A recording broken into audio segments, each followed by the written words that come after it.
Oh man, over the weekend I sent Jordan a text about award shows and award show policy, and then like within a half hour of sending that text, I got the chills, I got the fevers, and I was in for like a weekend of like just horribleness.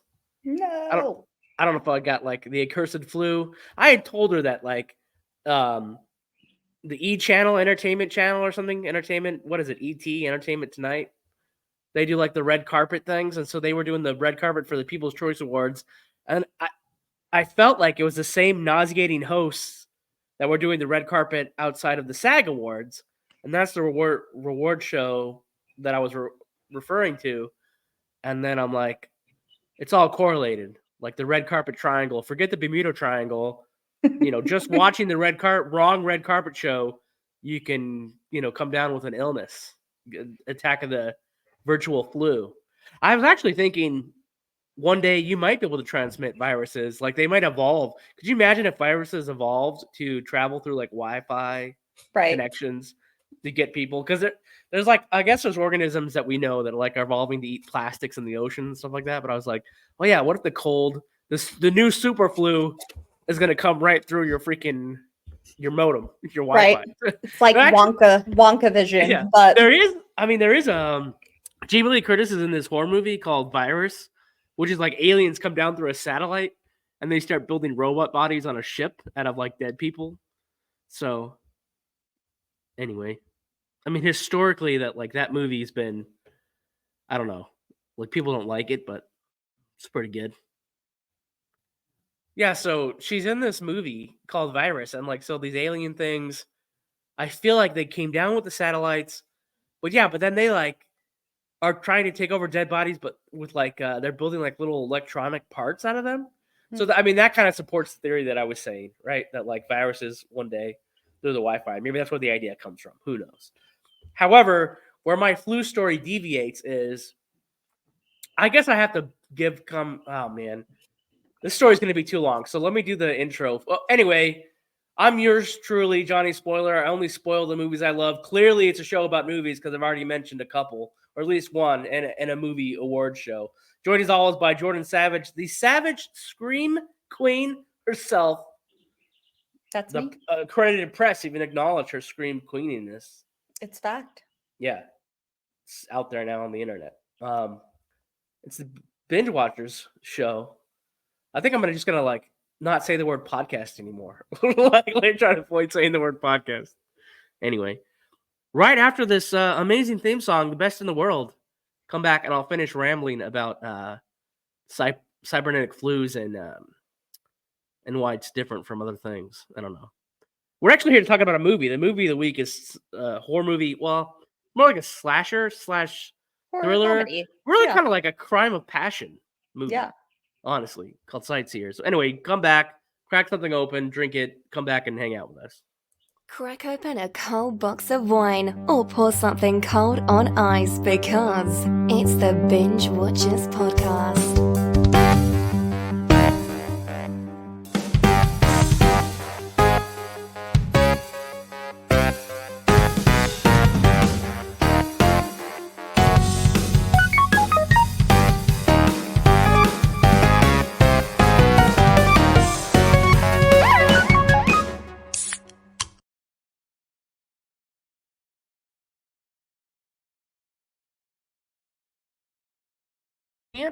I can't think of an apocalypse word that starts with an S because I was going to be like something snuffles from hell, but I was trying to come up with another S word and I can't think of one currently.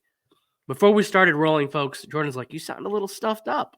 I'm like, "Oh, it's worse than you know." So anyway, I was getting ready to watch the Screen Actors Guild Award. I was plugging in Jordan on that one. She reminded me what her take on obnoxious red carpet footage is that she will just record everything and Fly do through that. it. Yeah, just Yeah. the fast forward filter on stuff she doesn't want to have to suffer through. And yeah, so I got racked with some like pretty intense flu or whatever. Like a week after, I mean, my family had the flu, but this was like a week late. Like it was like delayed. Like they had it, they went through it. I avoided it. I mean, And I'm one of those guys, like I do isolation very quickly. If people are sick around me, I avoid them like the plague. You're like, you know what I'm saying? no. Yeah.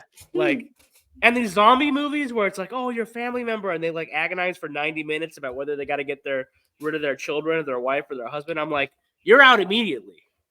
It's an us and them situation. You're either a zombie or you're human. There is no sympathy. It's an us and them situation. Anyway, so my delayed flu kicked in, but I have this weird situation since I was like 15. I get these chronic nosebleeds, but here's where they deviate. People are like, oh, he's just whining. He's being a bitch about nosebleeds. No, man. Like my nose will bleed for 50 minutes and it'll look like a crime scene. It'll look like I got a gunshot wound. There's so much blood. Like I'll go into the bathtub because I'm like, oh, it's going to be so much blood. I don't want it in the bedroom, the living room, the hallway. I don't want my DNA all over my apartment. Like as if somebody domestically killed me or something, you know? I have no good reason for it. I was at a neurologist, like when I had health insurance, I went to a neurologist. That was like 7 years ago. And they're like, oh yeah, there is something weird here, but they never really you know how like a doctor leaves a practice, nobody follows up? Yes. Like he was like a Like Russian every time. neurologist and he's like gone. It's like I got a letter saying he left, right? But it was like there was no follow-up. Anyway, so I'll get these things. And I guess like I mean, I've always been a natural bleeder, like an easy bleeder, you know, where my blood doesn't clot easily. So I can have like a nonsense wound that it always scares people because it looks like too much blood. So then they start to freak out. I'm like, nah, son, not a big deal, not a big deal. However, I had like 4 of these ragers that were like 45 minutes, 50 minutes each, like back to back. And so I was doing so much bleeding that I was like borderline. I was like, if I go and bleed in the ER, they're gonna have to do something about it, right? like it was questionable because I got like anemic, and then I was telling somebody, I was like, go get me a Big Mac, because the whole thing is like, you know, red meat has like iron and some other stuff in it that like if you are anemic, like you can turn things around very quickly. So my self-medicating non-insurance ass, I got 3 junior bacon cheeseburgers from Wendy's plus a large fry, and I'm like, if this is my last meal like on death row, then so be it. Sounds so good. And now I just have like a, you know, sinus impression, but it was kind of touch and go there because I had lost enough blood to get like super lightheaded, and then like initially I did take like some cough medicine, but then I stayed off of that because it would make me bleed more, right? Because they say like so it's such a delicate balance. You're like doing the bloody nose cold dance. Yeah. However, I was dreaming about secret military bases in Antarctica called Command Console 1 and Command Console 2. And they're both like nuclear redundancies or something. And I'm like, oh, I'm having like a dream about a conspiracy theory, but also it might be real. So then I was Googling what is CC1 and CC2. Apparently they're ice core samples. I was like, holy shit. They have some kind of real life relatability to Antarctica. That's just nuts. But yeah. So, you know, like remote viewing, you know about the CIA's remote viewing where they try to train agents to like look into events in the world that were happening. I was like, just remote viewing Antarctica. Or we had just watched last week we watched the finale of that True Detective, which is in Alaska. That's what I was thinking. Yeah. But you know, my other thought while I was sick was like, I'm gonna walk out onto the ice. I'm ready. You know, like it gets stupid dramatic when you're sick with the head cold. Like you start to trick yourself and like you can't trust your own thoughts. You're just like, all right, I've had a good run. This is it. Especially when you're like having those like Dayquil, NyQuil induced fever dreams, you know, man. and it's like in between sleep and daytime, you're like, yeah, where am I? You know, it's funny how like immediate things are when you're really sick. Like you don't care about like your agenda, your schedule, everything just goes out the window immediately. You don't care about modern life or anything. You're just like in this little like cocoon of like, you're just like in this little cocoon. Like you're just like, I had a hoodie on and I felt like I was just like drifting, like the hoodie was becoming like a literal cocoon. Do you know what I mean? I was like drifting further and deeper into the hoodie. Couldn't tell you what movies I watched during that time. Obviously the movie of the week, because I definitely watched it to get ready for the review. Yeah. Anyway, home video headline, slightly delayed because I wanted to tell a dramatic story about the flu. Anyway, Lionsgate is reportedly planning some new versions of American Psycho and The Dead Zone. And if you remember, American Psycho is about a guy named Patrick Bateman, played by, this is what put Christian Bale kind of like on the radar for American audiences before Batman, right? It was like probably his breakout thing with audiences over here. However, the filmmakers nor the writer of the book, Brenton Easton Ellis, has ever revealed their feelings as to whether or not the murders in the movie actually take place, or if he's the kind of psychopath that just has illicit fantasies. Neither the book nor the movie answers that question. And in interviews, the writer has said he never decided. So they could be flights of fantasy. They made a direct sequel to the movie, though. They made American Psycho 2, which is like a throwaway movie that nobody cares about with Mila Kunis. Yeah. It was like a one and done, straight to video, like, when video rentals were popular, it was just like a horror movie sequel, just kind of selling on the name. But in that version, the murders took place and Patrick Bateman was a killer because Mila Kunis' character, like, gets abducted by his character in that movie and then manages to kill him, and then she becomes the next psycho, whatever. So obviously major deviation from the source material, right? I mean, I would like an answer. If they do a new version of American Psycho, I want a clear, definite answer. I don't know. I think it's kind of cool that there isn't, like, it's kind of open. Yeah, I love I love it being ambiguous. So it's like, see, after, I don't know. Now I'm about to like try to give myself credit. I'm like, well, after watching thousands of movies, man, I decided that I don't like ambiguity at all. He has a brother. There's another book called The Rules of Attraction, which also was made into a movie with James Van Der Beek playing the younger brother, Sean Bateman, who actually, he calls his brother Patrick on the phone because, like, Patrick is helping pay for his college or gives him money while he's in school or something. But The Rules of Attraction is really fascinating because the younger brother is obsessed with a classmate. And in his mind, their friendship is much bigger of a relationship than in reality it actually is. Wow. So when you watch The Rules of Attraction, it would suggest that a lot of it is going on inside the character's head. Which then, if you put that back to American Psycho, it would suggest that none of that is happening. That it is this, that they both have, some kind of biological mental issue, right? Where they blow things out of proportion or hallucinate the truth or schizophrenic or something.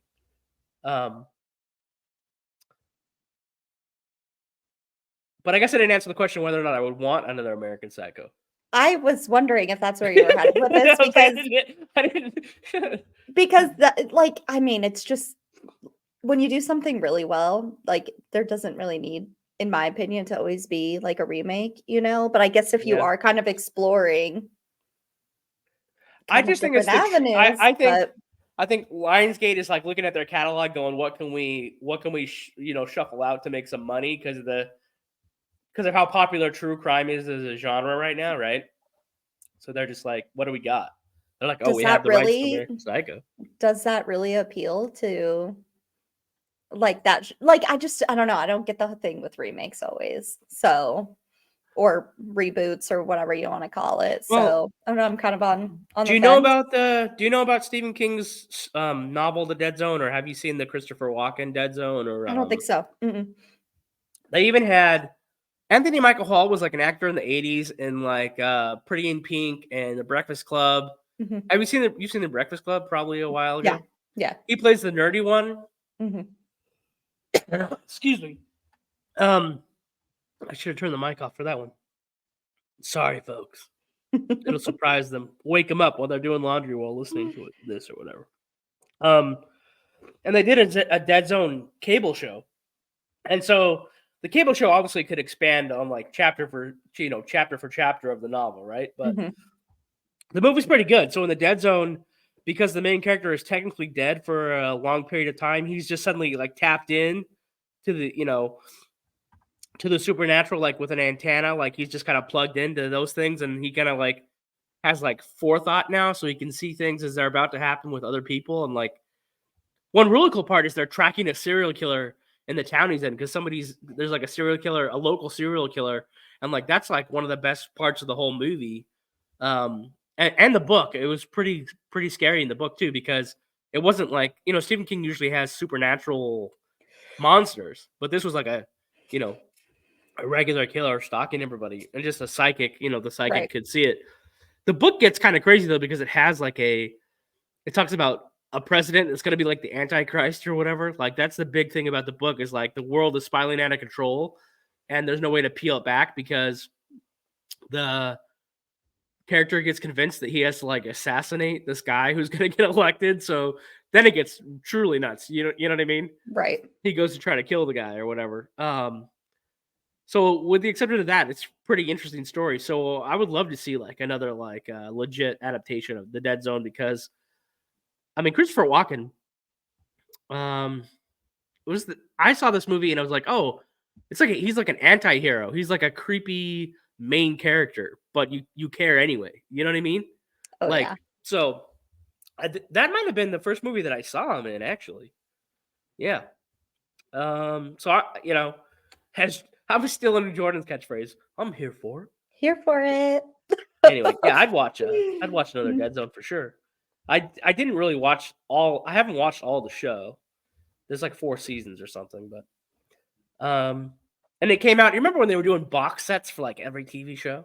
Yeah. Like there was like when DVD was at its peak greatness, and they're like, get season 3 through 5. You know what I mean? Limited edition DVD box set. Now the Crow reboot starring Bill Skarsgård is actually coming out much sooner than I thought. I didn't think it was coming out this year, but it might come out in June 2024, which is kind of nuts. What can I say about The Crow? So it's a story about this character named Eric Draven, and he and his girlfriend get killed. He comes back from the dead to get revenge, and he's kind of like a lost soul who helps other people when things go wrong. I guess he's kind of like an undead character. I'm not really sure. It's like, I think they're using, I don't know whose myth they're expanding on. I don't know if they're expanding. I can't remember if it's Norwegian myth or Native American myth. It talks about the birds carrying your soul over between worlds or whatever, and how like birds, specifically crows, can communicate with the dead, or they're like messages that carry the dead or something like that. But anyway, The Crow is like an iconic 90s movie, and Brandon Lee is the son of Bruce Lee, who died during an accident on the movie when a prop gun killed him with real ammo during they were shooting the big finale in the movie where there's a bunch of craziness going on. But it's a great movie. Brandon Lee was a pretty good actor. Like, he's in this movie called Showdown in Little Tokyo with Dolph Lundgren, which is like an action buddy cop comedy, which is like one of my weird favorite B movies. And there's like 4 Crow movies, but only the first one is good. Well, actually, Crow City of Angels, which is like part 2, is okay, and it takes place like 10 years after the other one.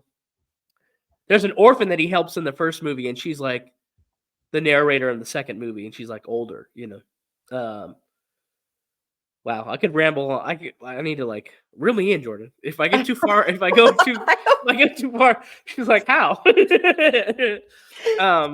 This is your show. I just live in it. Okay. Oh, dang. I remember one comment in the comment section. Somebody said, like, look at the long-suffering Jordan, or like, look at how she's just trying to hold on and deal with this guy, something like that. Like, okay, John. There's actually an actress that looks like Jordan, Millie Alcock, who she's Australian, but she was in House of the Dragon playing Rhaenyra Targaryen, another eyebrow power lady. She got some good eyebrows on her, for sure. You guys look very similar. I don't know if you ever told Pat, like, hey, I look like I belong in House of the Dragon.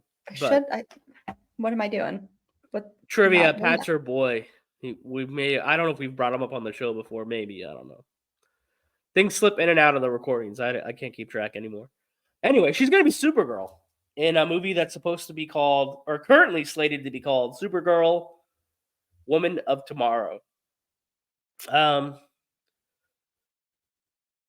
original Supergirl movie from the 80s is pretty good. Helen Slater, and we talked about it, I don't know, like 9 episodes ago, 10 episodes ago, 12 maybe? Who knows?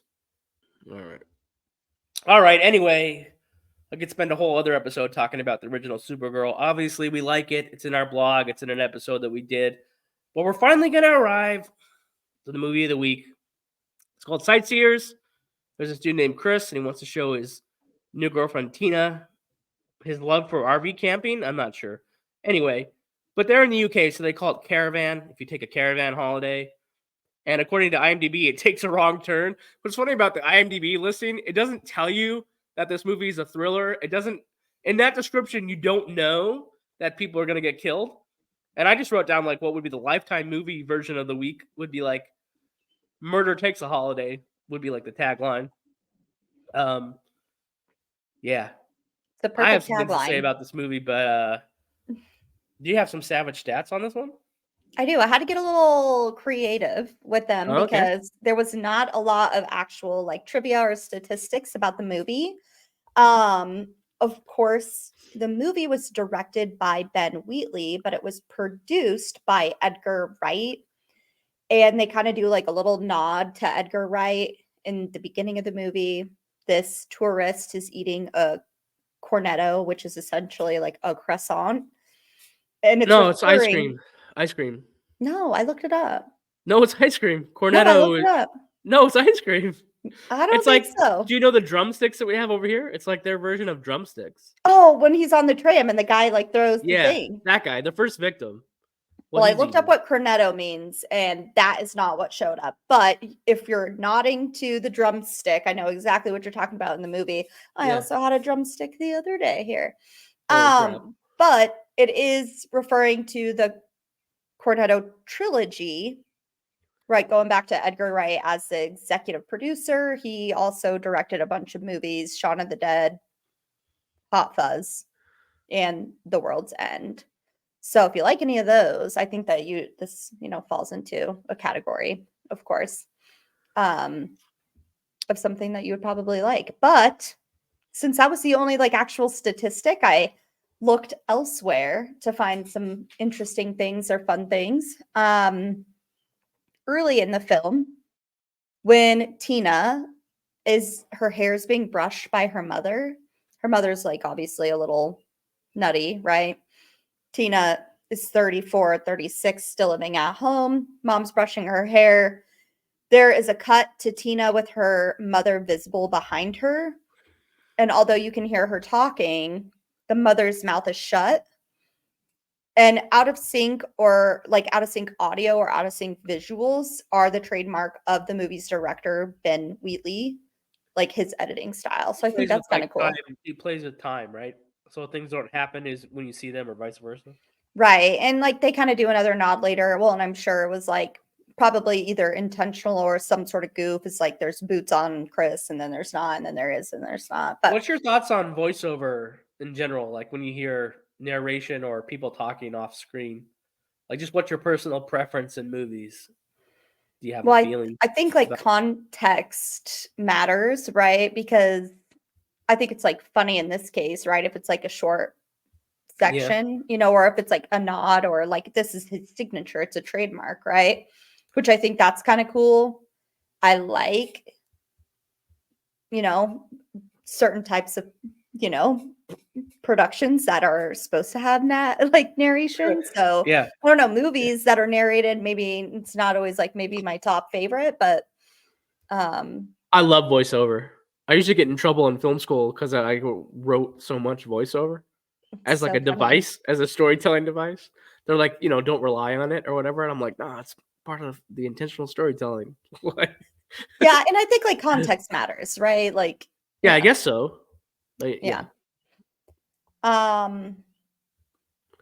Of course, this film had received several award nominations for outstanding debut by British writer, director, or producer for its writers and lead actors Alice Lowe and Steve Oram. So did pretty well in terms of being recognized, which is awesome. But that's about it. That's all we got. Well, supposedly, if this blurb on all things Wikipedia is true, you never can tell with Wikipedia. You sure can. That they were doing a staged version of this. Then there was a short film, and then the actress playing Tina, You just said her name is Allison Lowe or Allie Lowe or something? Alice Lowe. Alice Lowe. She was supposedly in Hot Fuzz and had mentioned to Edgar Wright, hey, this other story is floating out there. And then he, as you said, he helped produce it or something. There's a great line at the very beginning of the movie. Like, you're watching the movie for 8 minutes, you're not sure where it's going. There's a lot of tension between the mom and daughter because she accidentally had killed the family dog. Yeah. And she literally says that, Mom, it was an accident. And she goes, so were you. And then the music starts and then the titles come up. You know what I mean? You're like, oh, we're in for a ride. Yeah. Yeah. It's time for favorite bits. I was going to say, like, if you like taking rides and you love movies and you want to have a box of movies show up at your door, you can go to lovedegainmedia.com/binge. Use our code BINGE for like 15% off. And I don't know if they're still doing the giveaway or not, but the page says they are, so they must be. Yeah, you get a whole box of DVD. We were mentioning DVDs earlier. So if you like physical media, and it's like a Christmas present, shows up once a month at your house full of movies. You can dissect it. You can pick your genres, comedy, horror, whatever. This movie's a little bit of both comedy and horror. And now on with favorite bits from Sightseers. That was kind of a messy one. I just kind of shoved that one in there. It wasn't very natural at all. But I loved it. As we said earlier, I'm under the weather and I'm just kind of like saying things. He's in that Dayquil, NyQuil tornado right now. We're along for the ride. Well, and I'm actually not medicated right now. I'm just like, I don't know. It goes in stages, right? So I think like I should be fully in a day or so. I think it should be gone. But this is like a 3-day adventure. Anyway. Oh, it's a joy. Favorite bits. So I think some of my favorite bits had to do with Alice Lowe's character, Tina. I think like just her relationship with everybody, like including her mother. And then, of course, her boyfriend, Chris, it just cracks me up. How about the knitted lingerie? So funny. She's got like crocheted bra and like crotchless panties. And all she wants is to like be loved by this man who's like totally into his caravan holiday. And she just wants to spend time with him. And this is like kind of a classic story of like a girl and a guy, and then the guy, like the girl starts liking what the guy likes, but he doesn't really want her like approval in a sense. Well, I don't know. That's kind of how I take it. They get jealous of everybody that they encounter. That's why I said it's like a crime of passion. Yeah. Like they encounter these other people, they get jealous. Like well, and for me, it's like he's got this hobby, which is killing people, right? And she like starts getting into his hobby. I thought his hobby was like he likes to go see like monuments or like historical places, and when the people interrupt his understanding of the historical events and places, it interrupts the vibe, and so then he has to correct it. That's his hobby. And then so she starts liking his hobby, and then he doesn't want her approval. He wants approval of other people. He's seeking approval from elsewhere. And so then when she likes his hobby, he thinks that she's a nutcase, right? Or like, what did he call her? He's like, I don't know. She's just like, they're both so unhinged, and it's hilarious to me. So it just cracks me up. Like, I love how she starts calling her dog, the dog that they steal, his name is Banjo. And then she starts becoming so unhinged that she's just referring like his name as Poppy, which is a dog that she accidentally killed. Like that is such a funny concept to me of like now they upgrade their camper and they steal a dog and like they don't like their own lives, so they adopt elements. So he's like the main character encounters a victim who says he's writing a book, and then all of a sudden the main character's like, well, I'm writing a book. Right. You know what though? Spoiler alert, they use the landmarks, the landscape as the murder weapons, which is kind of like an interesting idea. I was trying to sit here and think like, is there another movie that I can think of that uses the landscape as the murder weapon? And I can't think of anything because I went back at the end of the movie. I was like thinking back about with the exception of the accidental manslaughter, which happens. Well, no, there's one intentional manslaughter on the highway. But then before that, the first death in the movie, going back to the treat that Jordan was mentioning, because the guy was eating it on the tram and then littered, and the guy couldn't handle the fact that the other guy littered, and then he backs up into the guy, right?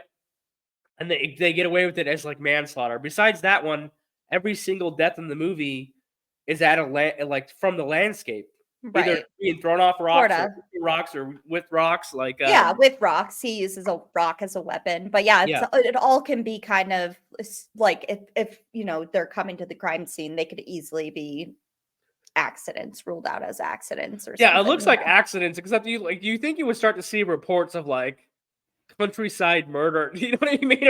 Or like, well, and I you think know. it does evolve too, like because you hear it in the background, right? Like the story is being reported on, and first it's like, oh, this guy was found, and then it's like, okay, it could have been an accident, and then they're like, okay, he probably did it himself, and is ruled as, you know, that he did it himself because of the Yeah. mounting pressure.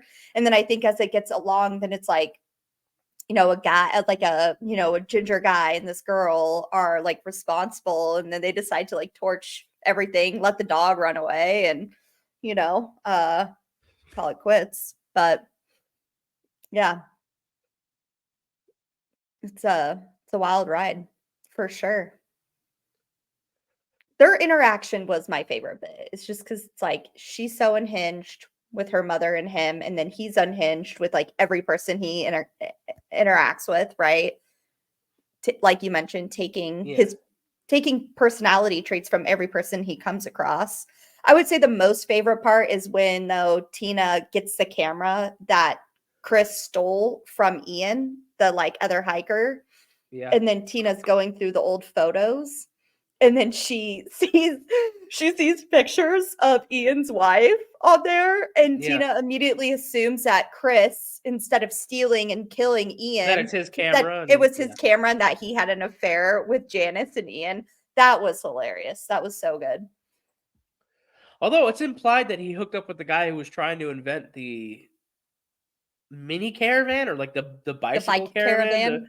pull along caravan, because like it cuts to he was like, I forget what separated them. Like she drove away angry or went back to the camper, and he was working with the guy to try to start a business with his little mini caravan biker cabin thing and bicycle attaché or whatever.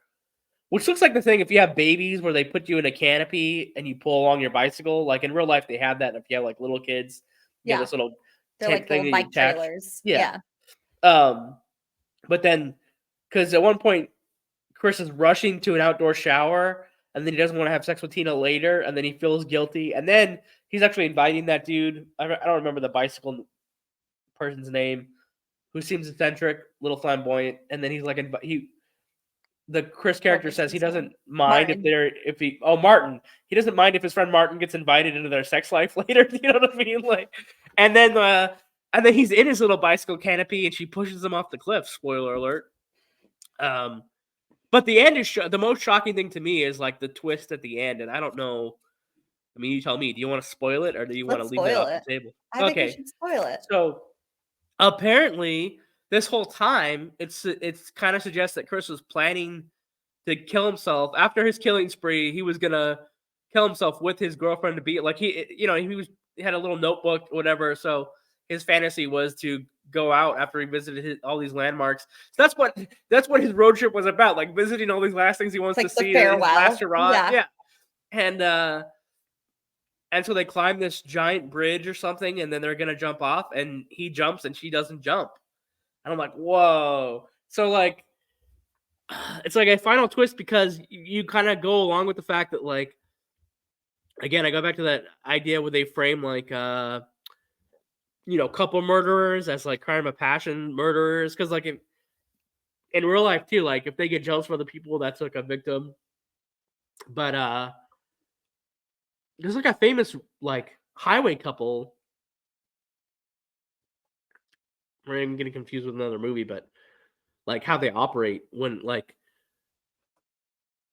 they're like together in this couple killers. But the thing is, that's the shocking part. It's like she doesn't go along with it. She doesn't go through. Yeah. Then it kind of reframes like the whole movie. Like, yeah, because that part makes you want to go back and like think about the whole movie that got you there. Because why did she decide at the last second not to go off the bridge with him, you know? Well, and I think she kind of says it when she's on the phone with her mom, is she's like, she's kind of innocent. Oh, she's lived like with her mom. or like a true like a true passion killer. She's angry that the one place she wanted to go to, he didn't go with her.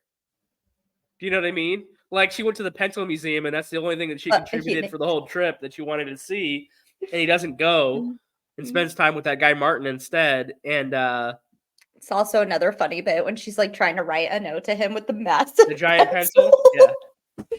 Oh, so good. Yeah. So So wait. So why do you think she doesn't jump off with him? Well, she kind of says it on the phone with her mom. She goes, like, she essentially is talking about how she like wants to come home, and her mom, being kind of the nutter that she is now like she's getting the satisfaction that her daughter needs her, and her mom's not giving it to her. She's miserable, right? And so what she's saying to her mom is like, I did stuff. And her mom's like trying to poke at it a little bit. And she's like, is it sex stuff or is it something else? She's like, yeah, and something else. And she's like, I just did what I thought he wanted me to do. Like I'm doing what he thought, I thought he wanted me to do, essentially to be liked by him, So she was just taking on this is like kind of happens in toxic dating or whatever, like when somebody takes on the traits of the other person or whatever. Right. So I think she just kind of lets him have it there at the end, She's probably sick of him after he like turned her over to Martin. He wanted to be more in a relationship with Martin than her. Yeah. So she sent Martin on his way. He also kind of like, he kind of cheated on her. He made out with there was a bachelorette party, and he made out with the bachelorette, right? And then that's like her first murder, right? Where she throws her off the bridge at that location. Like again, lots of bridges, guys. Bridges over rocky pathways. Where does it rank? Yeah, where does it rank? So I'll let Jordan describe how we rank things on this show. Yes, we love our ratings here. So there's binge now, which means add it to the top of your list. Don't stop. Just put it on there and watch it tonight. You got binge later, which is added to the list, but you'll get around to it eventually. You got some other things to get through first, and you've got binge never, which means you wasted some time. I even stand corrected because we said a binge never the other day that I stand behind. But binge never is you can't get your time back. Don't watch it. And those are the ratings. But for me, this was a binge now. I actually thought it was really hilarious. I loved the dry humor. I just thought it was like really well curated between like the dry humor, like them being a little unhinged and kind of awkward and quirky. And it just worked really well. So it was funny and really dark, all at the same time. And I think that's a really hard balance to have, to ride that line between humor and it being scary, Yeah. So that's how I'd rate it. How about you? It was a binge later for me and remains a binge later for me. Like it was something that I had known about and had planned to get around to, but just never got around to it. And then we got around to it. So that's it. It's just a binge later for me. It's worth watching, but it's not the movie that I'm most, excited to see or salivating over, or it doesn't really get my bloodlust up, for this type of movie. Fan service. What are the fans doing? Are they chiming in? This one's kind of funny. Doink Daddy on TikTok said, my mom used to save the skins from the potatoes and peeled them and baked them in the oven until crispy. They were so good. I love potatoes. He's replying to our Thrifty Love Street Smart episode where Jordan was talking about fried chicken skins as a snack of choice. And then we were talking about skins. Yeah, skins. We envisioned a whole food truck of just specialized skins. So if you haven't heard that one, go back and check that one out. We were talking about the Street Smart movie and talking about lots of fried skins. Anyway. But I could have sworn that Doink Daddy had changed his name. Like when I read that comment a few days ago, I thought it said Donut Daddy, like Dunkin' Daddy, like Dunkin' Donuts, implying he was somewhere on the East Coast and tuned in. And then he changed it to Doink Daddy, which is clearly like, I don't know, sounds like a gay club reference. Doink Daddy, Yeah. But whatever. Yeah, thanks for Whatever. commenting, Doink Daddy. Yeah. Yeah, yeah, exactly. Like, who knows what he's doinking? I don't know. I don't know why I said it was gay. Who knows? That's what it sounds like though. Like a Cub and Bear OnlyFans account or something. Yeah. All lifestyles are acceptable. I'm not making fun of anybody. I'm just saying, Anyway. If you watched anything else that's not the movie of the week that you want to recommend to the audience, have you watched anything else? We watched 1408, which was pretty good for its time, I would say. I was shocked. Wait, no, is this a Christopher Columbus movie? No, it's a movie about like a haunted Well, that's hotel room. 1492, which is was a historical drama, but would now just be considered fantasy because of all the myths about Christopher Columbus that have come out in the last 10 years. Let me pull it up. 1408. Sorry, 1408 is the one where the author. It's Yeah. another Stephen King movie. The book It is. writer who Yeah. investigates haunted places, like haunted hotels, gets stuck in a hotel room, right? Yeah, and it and just it's, kind of very John, what's his name? John Cusack. Yep, and you got Samuel L. Jackson in there as well as like the hotel manager. So Or Ghost. is he? Well, I didn't think about Or that, but Satan. probably could be a ghost. The Gateway Ghost. Because that movie also implies that he's stuck in the hotel and has always been in the hotel, right? Like he was Yeah, but dead for a I don't while. know if the hotel is haunted, more of just the room is what they tried to. At least that's what I took away from it. So Okay, it's been a while since I saw it, but what's implied to me is they were kind of riffing off of the other hotel story that Stephen King is famous for. What the hell is it called? They made a movie. Stanley Kubrick made a movie. Jack Nicholson's in it. Oh, The Shining. I'm like, if I fuck this up, people are gonna be so angry with me. Anyway, So funny. and The Shining implies that the writer character in there was always there, or it's like a endless loop where he's reincarnated and gets cursed and is stuck in the hotel over and over again.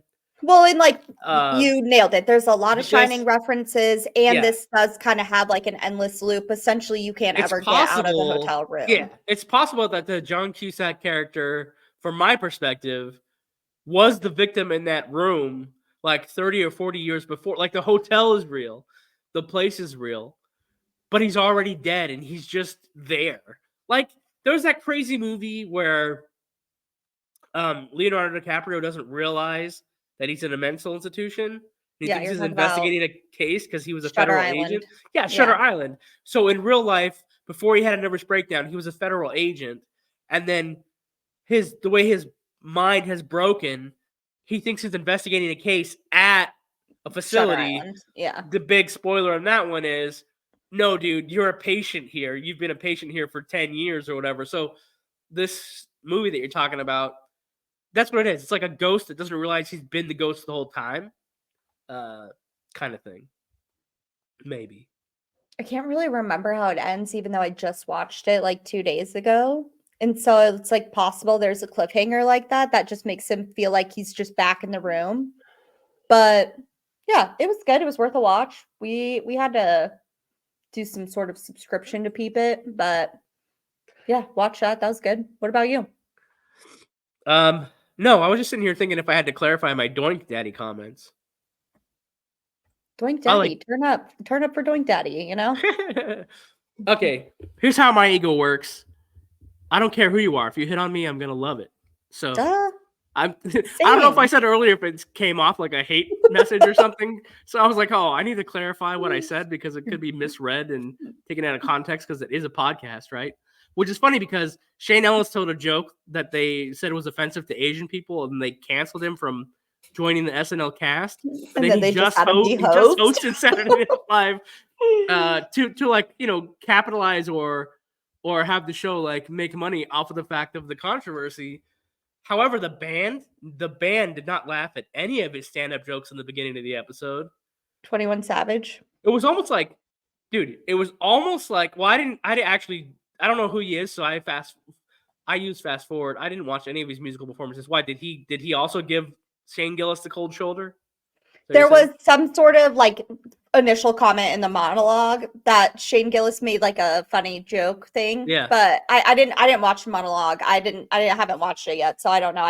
I'll watch it and I'll give you some feedback. But I just think that's freaking hilarious. His jokes were killing it in the monologue, but Shane Gillis in real time acknowledged that his jokes weren't hitting with the crowd or the band. Like he was addressing the fact that like, well, I thought that was really funny. I'm surprised nobody like and sounds like Shane Gillis, so yeah, you know. yeah. And it was almost like the band intentionally didn't laugh. Like they made it a point to like protest his presence. Interesting. What I really thought was like this long game that Lorne Michaels might be playing from a political standpoint where he's like, okay, I don't know Lorne Michaels. There's no way for me to know, but it would be interesting. Could you imagine like bringing somebody on your show just to publicly crucify them? Do you know what I mean?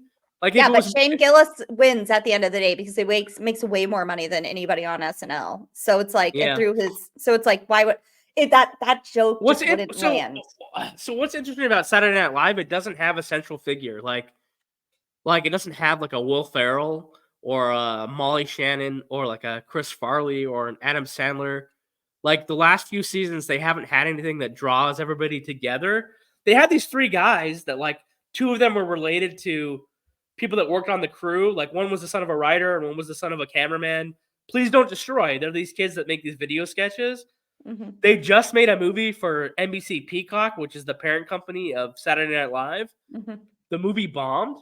They have not been on Saturday Night Live with their video sketches for like the last 3 or 4 episodes. And there's been like no official announcement of like where their sketches at. Do you remember when Lonely Island made like the little videos on Saturday Night Live? Like all the like music Dick in a videos, box. like Dick in a box. That's Adam, what's his name, and his friends. I can't remember. But they also made a Jack Sparrow pirate song with Michael Bolton. Incredible. Like, yeah, I like the one with Akon. I don't know. I think is that on a boat? Like we're on a boat? No, it's I Just Had Sex, but I think that could have been like an official music video, like not an SNL related skit. Another one is the boss one. Like, there's one where he's like, "I'm the boss," or the other one. There's another one, "Marry a Dude." That one's pretty good.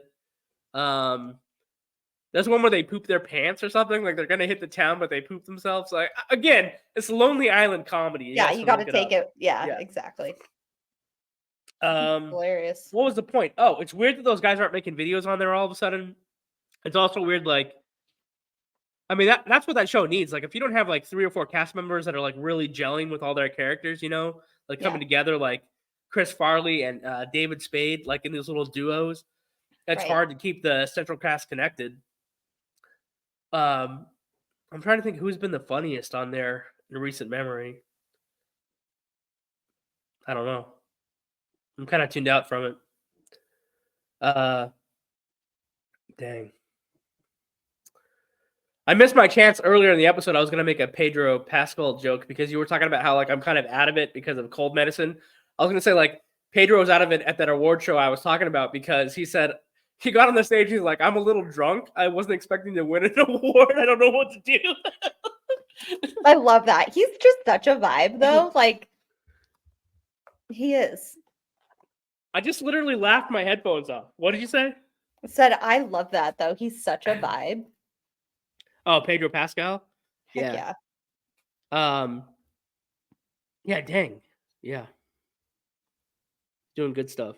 If Daddy Doink is a noun, or an adjective, maybe I guess that's how you would, that could be the name of somebody, right? Like Pedro Pascal. Well, it sounds sexual, right? Yeah, Doink Daddy. Doinking is a sex thing, or like Pedro Pascal's called a zaddy all the time. Like he'd be called a Doink Daddy. So yeah. Anyways, that's it. Did you watch anything other than your award shows? In my dreams about Antarctica? Yeah. Secret military conspiracy bases. I watched lots of things, but they're kind of all running together. Yeah. Because it's the weird thing about being sick. The weekend I had, yeah. Yeah. It's like time is not real. Okay, here's the thing, man. Like, having Indigenous blood, like I'm happy that an Indigenous actor is getting like all all recognize. Like I think her name's Lily Gladstone. She's in the Killers of the Flower Moon story, which is kind of nuts. Like I guess like the Osage were a tribe that was doing kind of well because they had like an oil boom on their land, and then slowly people took it away from them. There was like a series of murders where like 40 people died and there was like no investigation until they lobbied the federal government to come in with like the early FBI and figure out like why are people's houses getting blown up and like what's going on, who's killing the tribe for their oil money or whatever. And so the movie, I don't know if you've seen the movie, but it's like the one with it's Scorsese and he has like De Niro in it, of course, and Leonardo DiCaprio. Because at the center of a story is a husband and wife. Like the wife is a Osage community member who's like a community tribal leader, one of the well-off-to-do families, central figure. And it's like her sisters are being killed. Do you know what I mean? Like her sisters and cousins are being killed. And then her husband's like at the crux of like he's one of the guys doing all the shit. Oh wow. And there's like an actual trial. So it's like, pretty intense. And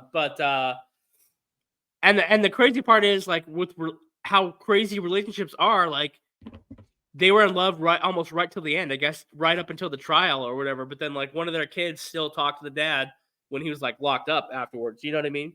Yeah. But it's like, anyway, so she's winning awards. Like she won the SAG award. She might win an Oscar. Her high school yearbook says most likely to win an Oscar, which is kind of crazy. And she seems like a really good shit. Like she deserves to have more acting roles. Like she's really good.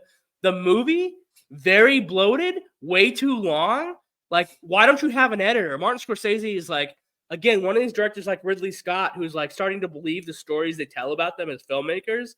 And so they're no longer making critical decisions with their movies. Like, Scorsese, like, your remake of The Departed was awesome. Goodfellas, fucking overrated, dude. Like, you know what I mean? But now with Killers of the Flower Moon at 3.5 hours, 4 hours, whatever the hell it is on Apple TV, like, you have 90 minutes of story. And then, like, in the third act, to wrap up, you know how, like, in true story movies, they always give, like, little, like, oh, then this character went on to open a business. This character went on to do this. Like, this character, blah, blah, blah. They kind of do that, but it's like a radio play. Like if there was a 1940s news radio program, and that probably happened. Like they were, retelling the news of the day and acting it out on radio. So Martin Scorsese himself comes out as one of the radio performers and is telling you what happened to the characters during this radio play. And I'm like, well, this made the movie 25 minutes longer than it had to be, just the radio play part of it. Like, yeah, too long. Yeah, way too long, dude. Way too damn long. And like, and even though I'm praising her performance, like at one point the movie, like, leaves her character while the character is sick for an exuberant amount of time. Like the whole time the investigation with the FBI is happening, it's like she's left sick in bed and then we're gone for like a half hour. You know what I mean? I'm like, what the hell, dude? She's like the main character. Anyway, man, I don't know. I don't get it sometimes. Like, I love that they're honoring Pedro Pascal. I love that they're honoring Lily Gladstone because, like I said, she seems like a good person, and she's a fairly decent actor from the one thing I've seen her in. But, it's like the Goodfellas thing I've been waiting to use. I've had that loaded in my criticism gun, and I haven't had a place to throw it out. But now having sat through this super bloated movie, I just thought I would kick it out. Jordan's reaction, I don't know if you're watching it, but clearly she's like, oh, she knows that I just rolled over like 30,000 fanboys in their graves because they're going to be super mad because, Goodfellas is on like what? American Film Institute's top 100 list, or it's on like every fanboys or every like machismo average American male, I'm still with you though. I think there can still be too long and still be a good movie. It's just like that's the time. Yeah, I can't wait for the comment on this podcast. This thing that you're doing is too long. Yeah, just like this podcast was 54 minutes too long. As soon as you said that about Goodfellas, I tuned you out. Yeah. Too funny. I was there for Doink Daddy.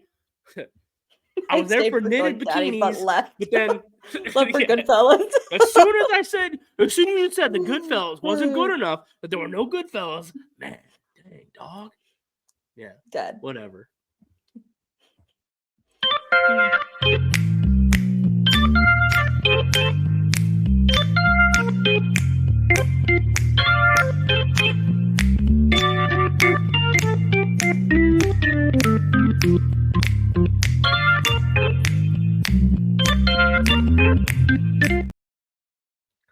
like Copland with Ray Liotta. If you want to like watch Ray Liotta as a strung out drug addict, I think he does a better job in Copland than in Goodfellas.